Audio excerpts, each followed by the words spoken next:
أعوذ بالله من الشيطان الرجيم. بسم الله الرحمن الرحيم. فما كان جواب قومه إلا أن قالوا أخرجوا آل لوط من قريتكم إنهم أناس يتطهرون فأنجيناه وأهله إلا امرأته قدرناها من الغابرين وأمطرنا عليهم مطرا فساء مطر المنذرين قل الحمد لله وسلام على عباده الذين اصطفى الله خير أما يشركون أمن خلق السماوات والأرض وأنزل لكم من السماء ماء فأنبتنا به حدائق ذات بهجة ما كان لكم أن تنبتوا شجرها أإله مع الله بل هم قوم يعدلون أمن جعل الأرض قرارا وجعل خلالها أنهارا وجعل لها رواسي وجعل بين البحرين حاجزا أإله مع الله بل أكثرهم لا يعلمون أمن يجيب المضطر إذا دعاه ويكشف السوء ويجعلكم خلفاء الأرض أإله مع الله قليلا ما تذكرون أمن يهديكم في ظلمات البر والبحر ومن يرسل الرياح بشرا بين يدي رحمته أإله مع الله تعالى الله عما يشركون أمن يبدأ الخلق ثم يعيده ومن يرزقكم من السماء والأرض أإله مع الله قل هاتوا برهانكم إن كنتم صادقين قل لا يعلم من في السماوات والأرض الغيب إلا الله وما يشعرون أيان يبعثون بل ادارك علمهم في الآخرة بل هم في شك منها بل هم منها عمون وقال الذين كفروا أئذا كنا ترابا وآباؤنا أئنا لمخرجون لقد وعدنا هذا نحن وآباؤنا من قبل إن هذا إلا أساطير الأولين قل سيروا في الأرض فانظروا كيف كان عاقبة المجرمين ولا تحزن عليهم ولا تكن في ضيق مما يمكرون ويقولون متى هذا الوعد إن كنتم صادقين قل عسى أن يكون ردف لكم بعض الذي تستعجلون وإن ربك لذو فضل على الناس ولكن أكثرهم لا يشكرون وإن ربك ليعلم ما تكن صدورهم وما يعلنون وما من غائبة في السماء والأرض إلا في كتاب مبين إن هذا القرآن يقص على بني إسرائيل أكثر الذي هم فيه يختلفون وإنه لهدى ورحمة للمؤمنين إن ربك يقضي بينهم بحكمه وهو العزيز العليم فتوكل على الله إنك على الحق المبين إنك لا تسمع الموتى ولا تسمع الصم الدعاء إذا ولوا مدبرين وما أنت بهاد العمي عن ضلالتهم إن تسمع إلا من يؤمن بآياتنا فهم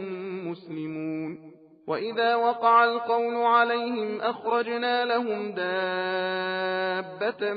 من الأرض تكلمهم أن الناس كانوا بآياتنا لا يوقنون ويوم نحشر من كل أمة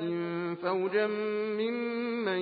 يكذب بآياتنا فهم يوزعون حتى إذا جاءوا قال أكذبتم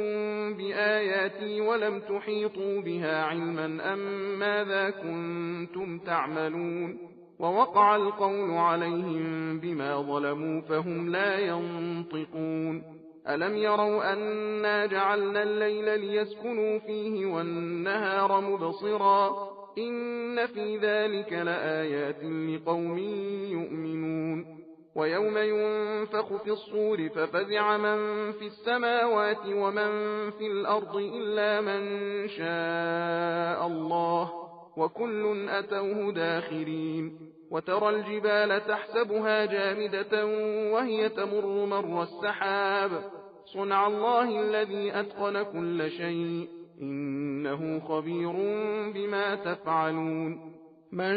جاء بالحسنة فله خير منها وهم من فزع يومئذ آمنون ومن جاء بالسيئة فكبت وجوههم في النار هل تجزون إلا ما كنتم تعملون إنما أمرت أن أعبد رب هذه البلدة الذي حرمها وله كل شيء وأمرت أن أكون من المسلمين وأن أتلو القرآن فمن اهتدى فإنما يهتدي لنفسه ومن ضل فقل إنما أنا من المنذرين وقل الحمد لله سيريكم آياته فتعرفونها وما ربك بغافل عما تعملون بسم الله الرحمن الرحيم طاسيم تلك آيات الكتاب المبين نتلو عليك من نبأ موسى وفرعون بالحق لقوم يؤمنون إن فرعون علا في الأرض وجعل أهلها شيعا يستضعف طائفة منهم يذبح أبناءهم ويستحيي نساءهم إنه كان من المفسدين ونريد أن نمن على الذين استضعفوا في الأرض ونجعلهم أئمة ونجعلهم الوارثين ونمكن لهم في الأرض ونري فرعون وهامان وجنودهما منهم ما كانوا يحذرون وأوحينا إلى أم موسى أن أرضعيه فإذا خفت عليه فألقيه في اليم ولا تخافي ولا تحزني إنا رادوه إليك وجاعلوه من المرسلين فالتقطه آل فرعون ليكون لهم عدوا وحزنا إن فرعون وهامان وجنودهما كانوا خاطئين وقالت امرأة فرعون قرة عين لي ولك لا تقتلوه عسى أن ينفعنا أو نتخذه ولدا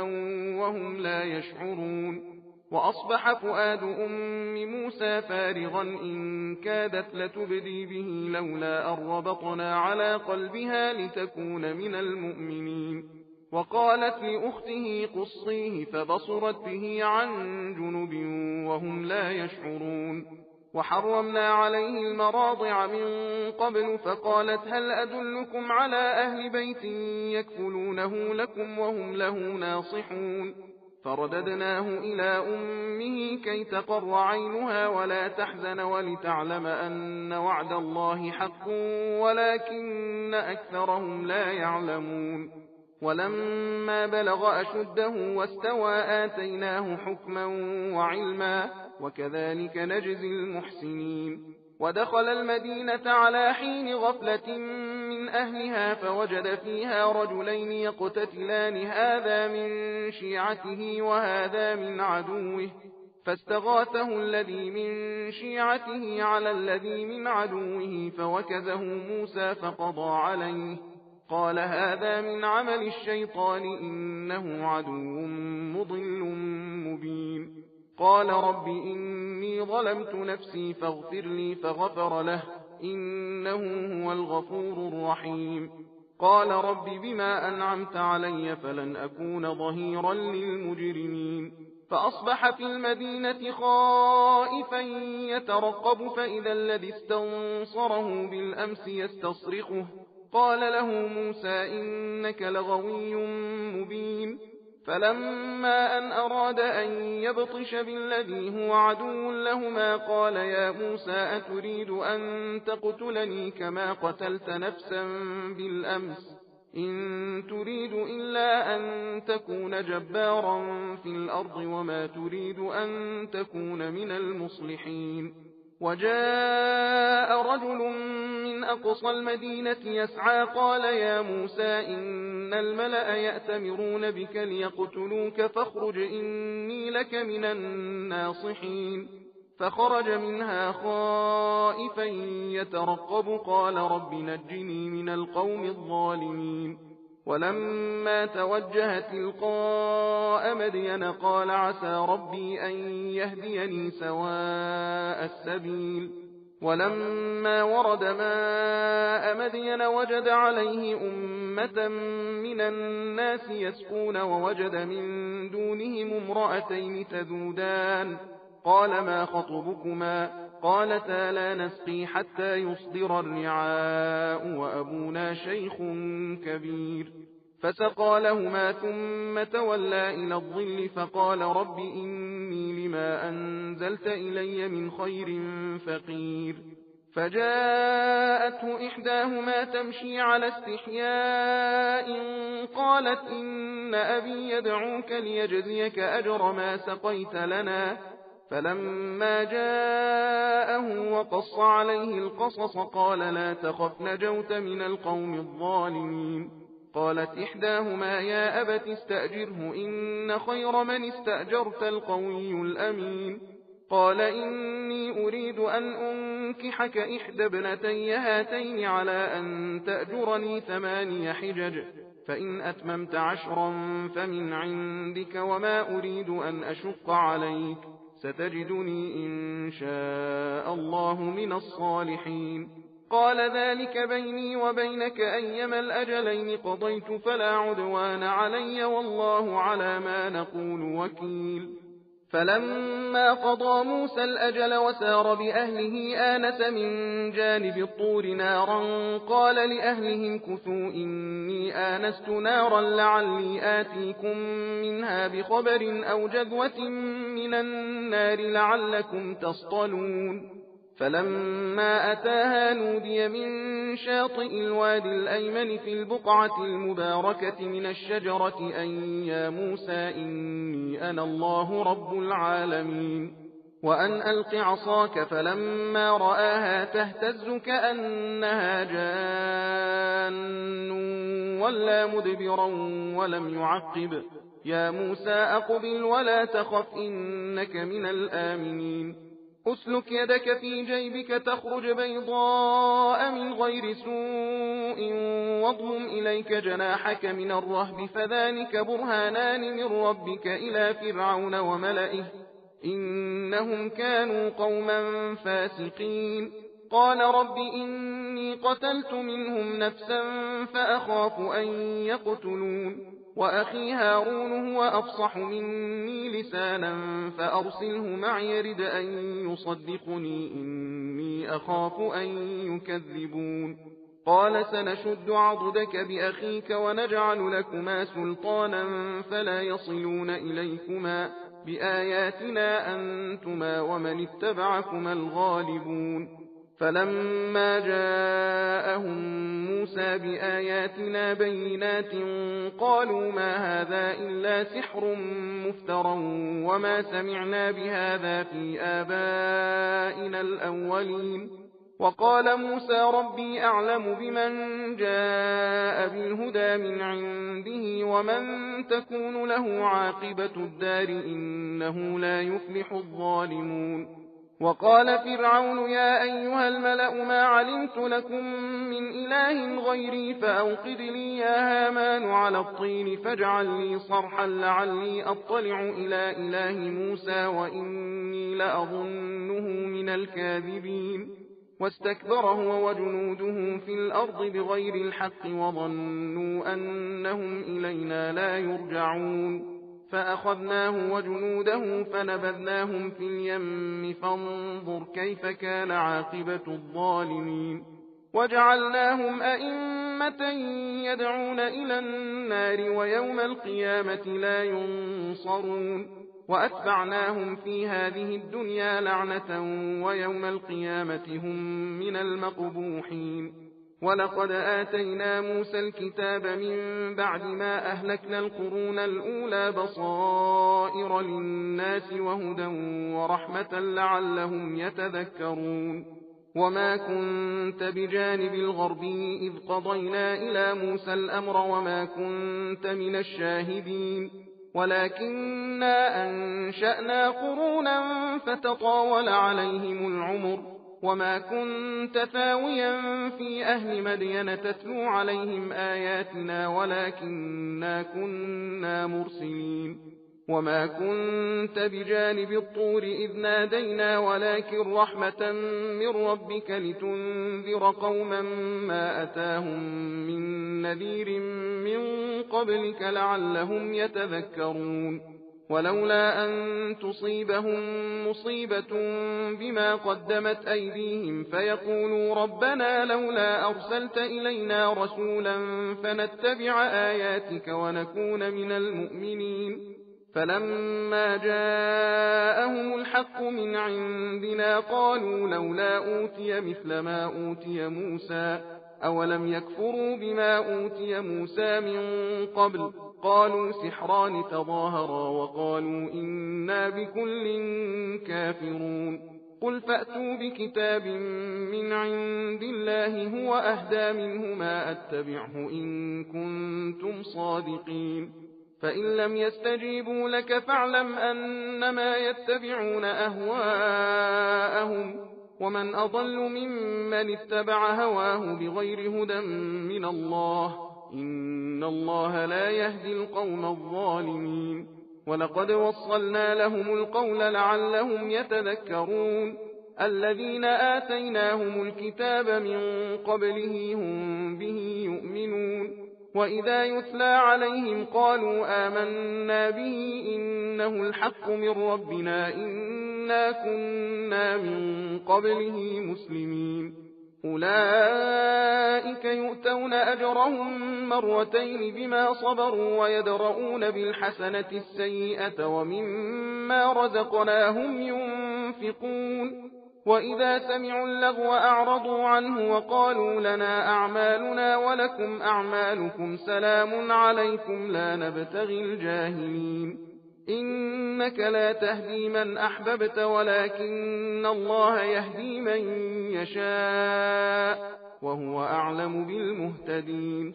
وقالوا إن نتبع الهدى معك نتخطف من أرضنا أولم نمكن لهم حرما آمنا يجبى إليه ثمرات كل شيء رزقا من لدنا ولكن أكثرهم لا يعلمون وكم أهلكنا من قرية بطرت معيشتها فتلك مساكنهم لم تسكن من بعدهم إلا قليلا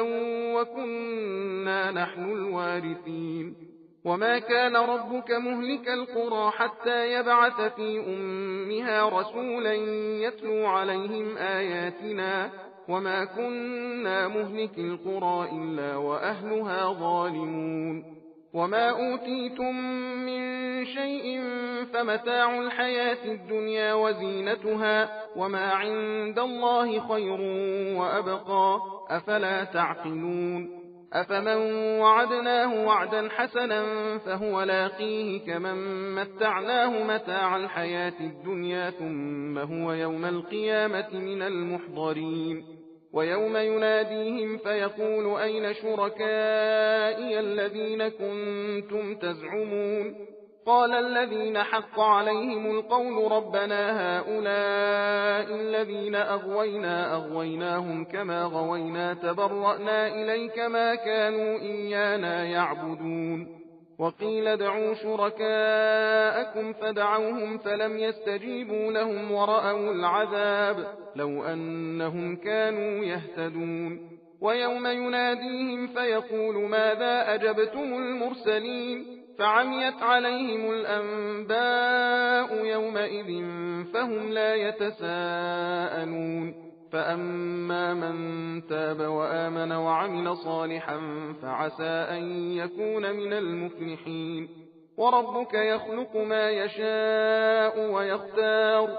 ما كان لهم الخيرة سبحان الله وتعالى عما يشركون وربك يعلم ما تكن صدورهم وما يعلنون وهو الله لا إله إلا هو له الحمد في الأولى والآخرة وله الحكم وإليه ترجعون قل أرأيتم إن جعل الله عليكم الليل سرمدا إلى يوم القيامة من إله غير الله يأتيكم بضياء أفلا تسمعون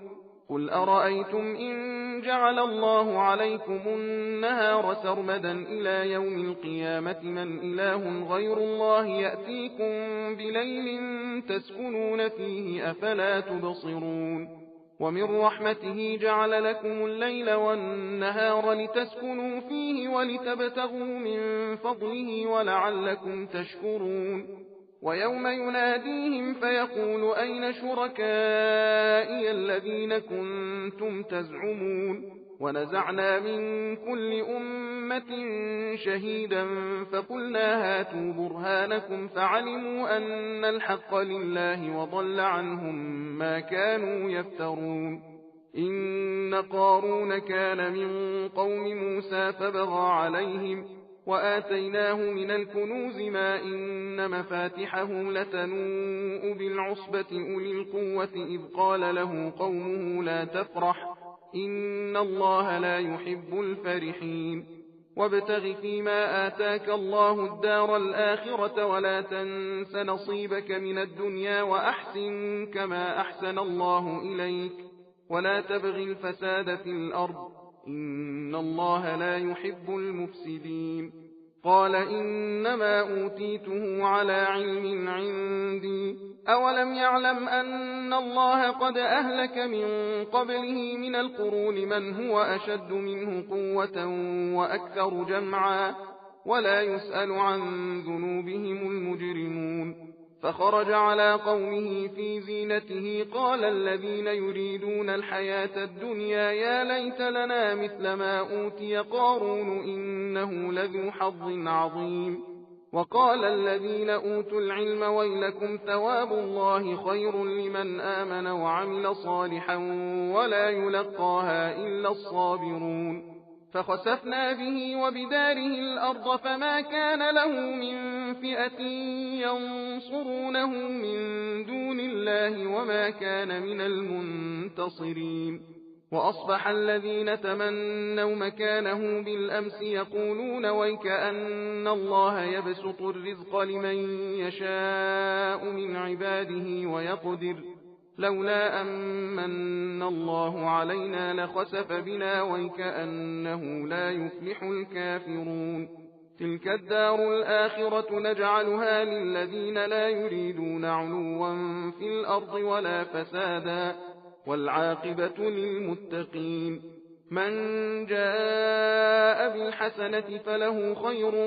منها ومن جاء بالسيئة فلا يجزى الذين عملوا السيئات إلا ما كانوا يعملون إن الذي فرض عليك القرآن لرادك إلى معاد قل ربي أعلم من جاء بالهدى ومن هو في ضلال مبين وما كنت ترجو أن يلقى إليك الكتاب إلا رحمة من ربك فلا تكونن ظهيرا للكافرين ولا يصدنك عن آيات الله بعد إذ أنزلت إليك وادع إلى ربك ولا تكونن من المشركين ولا تدع مع الله إلها آخر لا إله إلا هو كل شيء هالك إلا وجهه له الحكم وإليه ترجعون بسم الله الرحمن الرحيم ألف لام ميم أحسب الناس أن يتركوا أن يقولوا آمنا وهم لا يفتنون ولقد فتنا الذين من قبلهم فليعلمن الله الذين صدقوا وليعلمن الكاذبين أم حسب الذين يعملون السيئات أن يسبقونا ساء ما يحكمون من كان يرجو لقاء الله فإن أجل الله لآت وهو السميع العليم ومن جاهد فإنما يجاهد لنفسه إن الله لغني عن العالمين. والذين آمنوا وعملوا الصالحات لنكفرن عنهم سيئاتهم ولنجزينهم أحسن الذي كانوا يعملون. ووصينا الإنسان بوالديه حسنا وإن جاهداك لتشرك بي ما ليس لك به علم فلا تطعهما إلي مرجعكم فأنبئكم بما كنتم تعملون. والذين آمنوا وعملوا الصالحات لندخلنهم في الصالحين. ومن الناس من يقول آمنا بالله فإذا أوذي في الله جعل فتنة الناس كعذاب الله ولئن جاء نصر من ربك ليقولن إنا كنا معكم أوليس الله بأعلم بما في صدور العالمين. وليعلمن الله الذين آمنوا وليعلمن المنافقين. وقال الذين كفروا للذين آمنوا اتبعوا سبيلنا ولنحمل خطاياكم وما هم بحاملين من خطاياهم من شيء إنهم لكاذبون. وليحملن أثقالهم وأثقالا مع أثقالهم وليسألن يوم القيامة عما كانوا يفترون. ولقد أرسلنا نوحا إلى قومه فلبث فيهم 1000 سنة إلا 50 عاما فأخذهم الطوفان وهم ظالمون فأنجيناه وأصحاب السفينة وجعلناها آية للعالمين. وإبراهيم إذ قال لقومه اعبدوا الله واتقوه ذلكم خير لكم إن كنتم تعلمون. إنما تعبدون من دون الله أوثانا وتخلقون إفكا إن الذين تعبدون من دون الله لا يملكون لكم رزقا فابتغوا عند الله الرزق واعبدوه واشكروا له إليه ترجعون. وإن تكذبوا فقد كذب من قبلكم وما على الرسول إلا البلاغ المبين. أولم يروا كيف يبدئ الله الخلق ثم يعيده إن ذلك على الله يسير. قل سيروا في الأرض فانظروا كيف بدأ الخلق ثم الله ينشئ النشأة الآخرة إن الله على كل شيء قدير. يعذب من يشاء ويرحم من يشاء وإليه تقلبون. وما أنتم بمعجزين في الأرض ولا في السماء وما لكم من دون الله من ولي ولا نصير.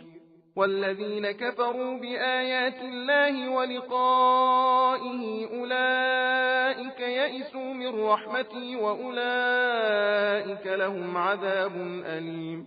فما كان جواب قومه إلا أن قالوا اقتلوه أو حرقوه فأنجاه الله من النار إن في ذلك لآيات لقوم يؤمنون. وقال إنما اتخذتم من دون الله أوثانا مودة بينكم في الحياة الدنيا ثم يوم القيامة يكفر بعضكم ببعض ويلعن بعضكم بعضا ومأواكم النار وما لكم من ناصرين.